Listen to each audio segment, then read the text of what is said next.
आदित्यानामहं विष्णुर्ज्योतिषां रविरंशुमान् मरीचिर्मरुतामस्मि नक्षत्राणामहं Shashi.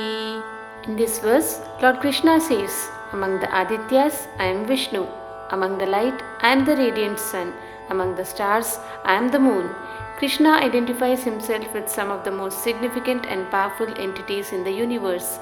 He reveals that he embodies Vishnu among the gods, the sun among all forms of light, and the moon among the stars.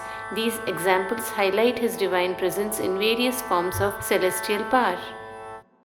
वेदानां सामवेदोऽस्मि देवानामस्मि वासवः इन्द्रियाणां मनश्चास्मि भूतामानस्मि चेतना. In this verse, Lord Krishna says, I am the Vedas among the scriptures, I am the sound in the ether, I am the manliness in men. Krishna reveals his presence in various aspects of knowledge and existence. He identifies himself as the essence of the Vedas, which are the most revered scriptures in Hinduism. He also describes himself as a sound in the ether, indicating his connection to the fundamental nature of the universe and as the strength and courage found in human beings. रुद्राणां शङ्करश्चास्मि वित्तेषु यक्षरक्षसां वसूनां पावकश्चास्मि मेरुः शिखरिणामहम्. In this verse, Lord Krishna says, among the Rudras I am Shankar, among the Yakshas and Rakshasas I am Kuber, among the Vasus I am Agni, and among the mountains I am Mount Meru. He reveals that he is present in the greatest forms of power, wealth, transformation, and stability in the universe. This verse teaches us to see the divine in everything that holds great significance in nature and mythology. The divine presence of Krishna is reflected in the most potent forms that govern the cosmos. Purodhasai cha mukhyam vav viddhi partha brihaspatiim senaneenamaham skandas sarasamasmi sagaraha. In this verse, Lord Krishna says, among priests, know me as Brihaspati, among army generals, I am Skanda, and among bodies of water, I am the ocean. Krishna identifies himself with the most prominent and powerful examples in each category. Brihaspati is the chief priest of the gods, representing wisdom. Skanda is a brave and powerful leader of the divine army. The ocean, being vast and deep, is the greatest of all water bodies. महर्षीणां भृगुरहं गिराम्यस्मेकमक्षरं यज्ञानाय जपयज्ञोऽस्मि स्थावराणां हिमालयः. In this verse, Lord Krishna says, among the great sages I am Bhrigu, among words I am the sacred syllable Om, among sacrifices I am the sacrifice of silent meditation, and among immovable things I am the Himalayas. Here, Krishna highlights some of his divine manifestations. Sage Bhrigu is one of the greatest sages known for his wisdom. The syllable Om represents the eternal sound and essence of the universe. Silent repetition of mantras is considered the purest form of worship. Himalayas symbolize strength, stability, and grandeur. अश्वत्थः सर्ववृक्षाणां देवर्षीणां च नारदः गन्धर्वाणां चित्ररथः सिद्धानां कपिलो मुनिः.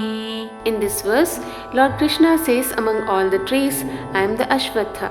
Among the divine sages, I am Narada. Among the Gandharvas, I am Chitrarath. And among the perfected beings, I am the sage Kapila. Krishna highlights some of his most special manifestations. He chooses the Ashwatha tree, known for its spiritual significance. He mentions Narada, who is famous for spreading divine knowledge. Chitrarath represents the best of celestial musicians, while Kapila is known for his wisdom. उच्चैश्रवसमश्वानां विद्धि मामृतोद्भवम् ऐरावतं नरणां च नराधिपम्. In this verse, Lord Krishna says, among horses, know me as Uchchaishravas, born of the nectar of immortality. Among elephants, I am Airavat, and among humans, I am the king. Krishna shows that he embodies the best and most splendid in every category. This verse teaches us to see divinity in excellence, nobility, and greatness, reminding us that all magnificent qualities reflect Krishna's divine essence. आयुधानामहं वज्रन् धेनुनामस्मि कामधुक् प्रजनश्चास्मि कन्दर्पस् सर्पाणामस्मि वासुकिः. In this verse, Lord Krishna says, among weapons, I am the thunderbolt Vajra. Among cows, I am Kamadhenu, the wish-fulfilling cow. Among causes of procreation, I am Kandarpa, and among serpents, I am Vasuki. Krishna is present in the most powerful, fulfilling, and creative aspects of the world. This verse teaches us that wherever there is greatness, power, or the ability to bring forth life, it is a reflection of Krishna's divine presence. अनन्तश्चास्मि नागानां वरुणो यादसामहं पितॄणां मर्यमा चास्मि यमः संयमतामहम्. In this verse, Lord Krishna says, among the serpents, I am Ananta. Among water beings, I am Varuna. Among the ancestors, I am Aryama. And among controllers, I am Yama. Krishna highlights that he is present in powerful and significant figures that govern various aspects of life and afterlife. This verse teaches us to see his divine influence in elements that ensure balance, justice, and continuity in the universe. Prahlad चास्मि दैत्यानां कालः कलयतामहं मृगाणां च मृगेन्द्रोऽहं वैनतेयश्च पक्षिणाम्. In this verse, Lord Krishna says, among the demons, I am Prahlad. Among timekeepers, I am time itself. Among animals, I am the lion, and among birds, I am Garuda. Krishna emphasizes that he embodies greatness even among seemingly opposing forces like demons, as well as in the most powerful entities in nature.